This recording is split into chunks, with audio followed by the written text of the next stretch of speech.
Hello friends, welcome back to my YouTube channel medical life के इस YouTube channel पर एक बार फिर से आप लोगों का स्वागत है। तो आज का टॉपिक हम लोग नेफ्रोटिक सिंड्रोम के बारे में डिस्कस करने वाले। तो नेफ्रोटिक सिंड्रोम क्या होता है? A kidney disorder that causes the body excrete too much protein in the urine. मतलब क्या होता है नेफ्रोटिक सिंड्रोम? क्या होता है? किडनी डिसऑर्डर होता है जो कि क्या कॉज करता है बॉडी के अंदर ये प्रोटीन बहुत ज़्यादा मात्रा में निकलने लगता है यूरिया के through. Then the condition that seriously damage glomerular capillary membrane is nephrotic syndrome. मतलब इस कंडीशन के अंदर में क्या होती है, ग्लोमेरुलर कैपिलरी मेम्ब्रेन जो होता है वो डैमेज हो जाता है। उसके बाद में क्या, it is a type of renal failure characterize by increase glomerular permeability to plasma protein. क्या होता है? रीनल फेल्यूर का ही टाइप होती है जो कि कैरेक्टराइज होती है क्या चीज़ के, इंक्रीज ग्लोमेरुलर परमिएबिलिटी। मतलब क्या होता है, इसको रीनल फेल्यूर का टाइप भी माना जाता है, जिसकी खासियत क्या होता है, इंक्रीज हो जाती है, ग्लोमेरुलर परमिएबिलिटी हो जाती है। Then clinical findings include proteinuria, diffuse oedema, high serum cholesterol and low density lipoprotein.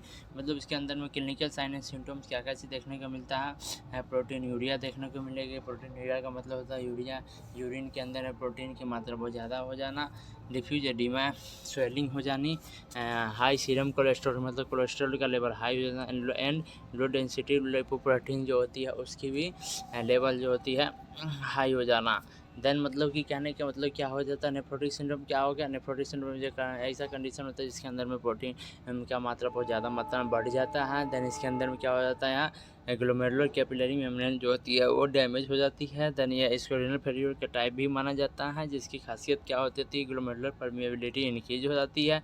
मतलब कि देन क्लिनिकल फाइंडिंग्स क्या चीज़ हमको इसमें साइन एंड सिम्टम्स से क्या चीज़ देखने को मिलेगा? सबसे पहले प्रोटीन यूरिया देखने को मिलेगा, उसका डिफ्यूज एडिमा देखने को मिलेगा, high serum cholesterol and low density lipoprotein भी हाई देखने को मिलेंगे।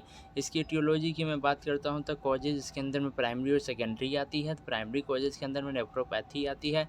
नेफ्रोपैथी के बाद में glomerular disease, focal glomerulosclerosis, membranous nephropathy, mesangial proliferative glomerulonephritis. मतलब कि इसके अंदर प्राइमरी कॉज के अंदर जितना भी कंडीशन होता है वो सब सिस्टमिक डिजीज होती है, किडनी के अंदर में आता है, जिसकी वजह से नेफ्रोटिक सिंड्रोम देखने को मिलता है। देन सेकेंडरी कॉजेज आती है इसके अंदर। सेकेंडरी कॉजेज होता है डायबिटिक मेलाइटस हो जाती है, lupus erythematosus, viral infection, example hepatitis B, C, HIV, metabolic disease जो होती है, जिसके वजह से भी नेफ्रोटिक सिंड्रोम वाला कंडीशन देखने को मिलता है।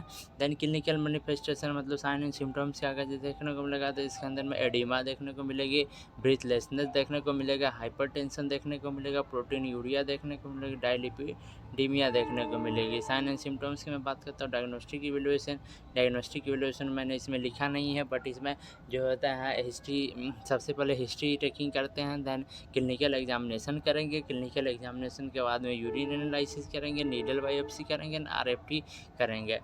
देन मतलब कि यह सब डायग्नोस्टिक वैल्यूएशन टेस्ट आती है जो कि परफॉर्म किया जाता है नेफ्रोटिक सिंड्रोम के अंदर में। फिर मैनेजमेंट की मैं बात करता हूँ। मैनेजमेंट के अंदर मेडिकल मैनेजमेंट सबसे पहली बात देख लेते हैं। मेडिकल मैनेजमेंट के अंदर में क्या होता है, main aim of treatment is to treat the underlying disease को प्रोटीन यूरिया।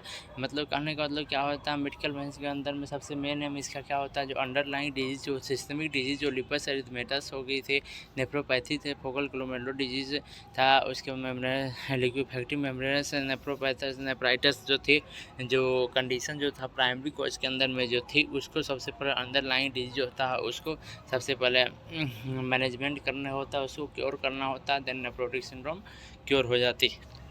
देन उसका symptomatic treatment should be provided first. सबसे फर्स्ट में क्या होता है, सिम्टोमेटिक ट्रीटमेंट भी हम इसमें परफॉर्म कर सकते हैं, इसमें हम दे सकते हैं। फिर मेडिकल मैनेजमेंट, फार्माकोलॉजिकल मैनेजमेंट की बात करना, फार्माकोलॉजिकल मैनेजमेंट सबसे फर्स्ट में डायबिटिक ड्रग देंगे। डायबिटिक ड्रग्स क्या होता है, डायबिटिक ड्रग्स जो होता है, ऐसा डायबिटिक ड्रग्स जो होता है जो कि क्या चीज़ करता है, इंक्रीज़ कर देता है क्या चीज़ को, डायबिटिक्स के अंदर में किडनी के जो मतलब कि क्या कहते हैं,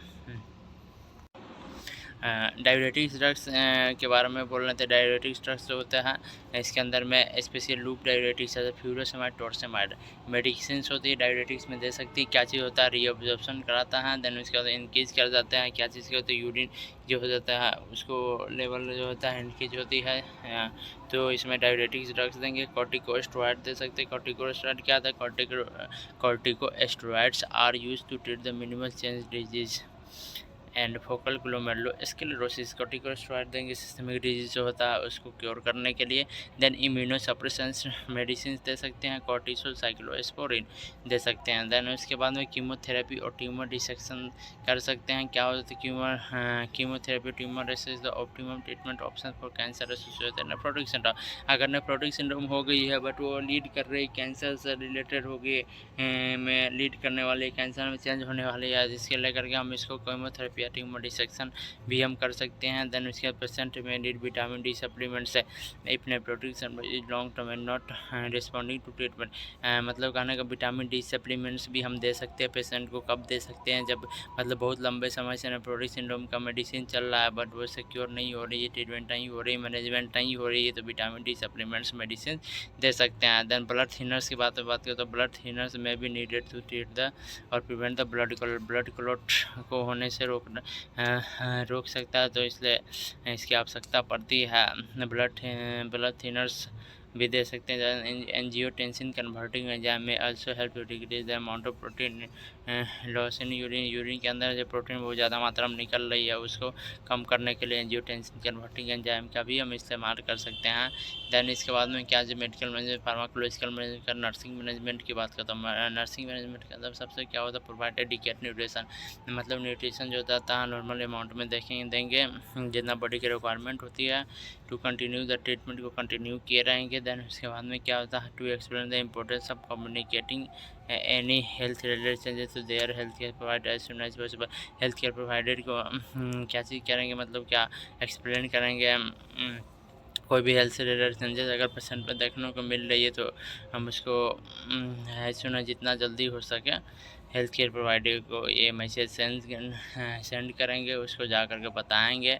देन इसके बाद में क्या होता है, डाइट एंड फ्रूट्स की मैं बात करता हूँ। डाइट मतलब क्या हो गया, इसको मान लो डाइट के अंदर में क्या बोलते हैं, न्यूट्रिशनल मैनेजमेंट के अंदर में न्यूट्रिशन से रिलेटेड जो हम क्या क्या चीज़ नेफ्रोटिक सिंड्रोम वाले कंडीशन वाले पेशेंट में हम दे सकते हैं। तो सबसे पहले क्या डाइट एंड फ्रूट्स की मैं बात करता होता है, reduce salt intake in diet के अंदर में साल्ट इंटेक जो होता है कम करेंगे।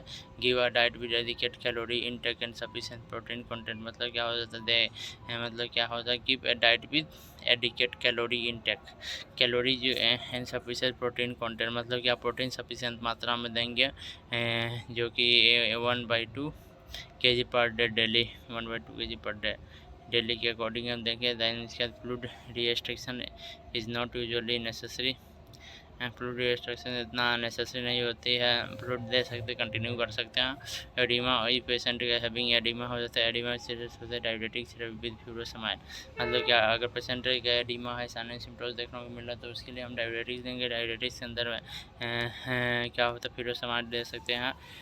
देन कितना देंगे, 1 mg पर डे के हिसाब से देंगे।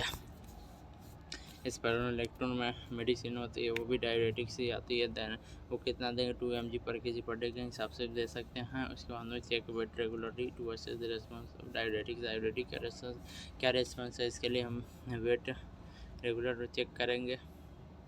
देन क्या होता है, patient with very low albumin level may not respond to diuretics, he may require to admission to receive intravenous albumin therapy, मतलब क्या हो जाता है, पेशेंट को एल्ब्यूमिन लेवल बहुत ज़्यादा मात्रा में लो है और अगर डायबिटिक्स मेडिसिन दे रहे हैं उसका कोई रिस्पॉन्ड नहीं हो रही है तो उसको स्टार्ट करेंगे IV एल्ब्यूमिन थेरेपी स्टार्ट कर सकते हैं। देन बात करता हूँ नर्सिंग डायग्नोसिस के बारे में।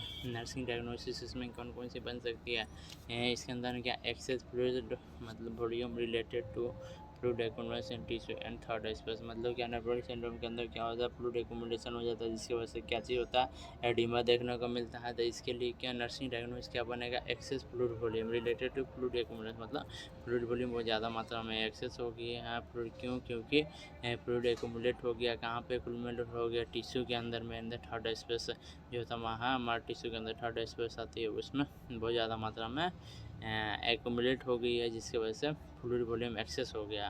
Then risk for imbalance nutrition less than body to anorexia, इसमें भूख कम लगेगी जिसकी वजह से क्या होता है, रिस्क होगी न्यूट्रिशन इम्बैलेंस होगा, न्यूट्रिशन इम्बैलेंस तो रिस्क होगी लेस देन बॉडी रिक्वायरमेंट, जितना मिल रहा है उतना हमको न्यूट्रिशन मिल नहीं रही है जिसके वजह से भी भूख कम लगेगी। इसकी मैं कॉम्प्लिकेशंस की मैं बात करता हूँ, कॉम्प्लिकेशंस में हाइपरलिपिडीमिया देखने को मिलेगा। हाइपरलिपिडीमिया मतलब क्या होता है, बहुत ज़्यादा मात्रा में लिपिड बढ़ जाना। थ्रोम्बोसिस देखने को मिलेगा, vitamin D deficiency and hypocalcaemia complications में देखने को मिलेगी। इन्फेक्शंस देखने को मिल सकती है, thrombo embolism and renal failure देखने को मिल सकती है। तो इसी के साथ नेफ्रोटिक सिंड्रोम की टॉपिक आज ख़त्म हो गई है। तो चलिए मिलते हैं अगले वीडियो में अगले टॉपिक के साथ। चलिए थैंक यू।